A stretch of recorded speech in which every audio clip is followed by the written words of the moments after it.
प्यारे बच्चों, एक आरामदा मध्यम रोशनी वाले कमरे में दादा अपने पुराने झूले वाले चमच में बैठे थे और आस्था आहिस्ता एक गाना गा रहे थे।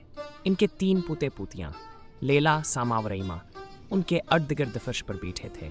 उनकी आंखों में तजस्सुस था। कमरा जौलकड़िया और लौंग की खुशबू से भरा था। उस पुराने घर का मरकज था जहां वह अपनी गर्मियों की तातीलात गुजारते। उनके कदमों में एक ऊँघती हुई बिल्ली जिसका नाम विस्कर्स था स्लिपली हुई थी और उसकी दम आस्ता आस्ता हिल रही थी। दादा, हमें कोई कहानी सुनाओ, लैला ने दरख्वास्त की। इसकी आंखों में चमक थी। दादा मुस्कुराए और उनका बगड़ा हुआ चेहरा नरम हो गया। चलें, सोचता हूँ, उन्होंने कुछ लम्हे के लिए रख कर कहा। एक दफ़ा का जिक्र है, एक होशियार बिल्ली थी जिसने एक गांव को बचाया। बच्चों ने और करीब आकर दादा की कहानी को गौर से सुना, जिसमें विस्कर्स की जरातमंदी और चालाकी थी।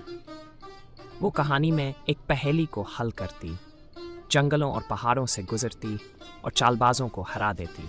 बच्चों की हिंसी कमरे में गूंज उठी जब बिल्ली की होशियारी ने उसे कामयाब बनाया। जैसे ही दादा ने कहानी ख़त्म की, वो अपने चमच में पीछे की तरफ झुक गए और उनकी आंखों में चमक थी।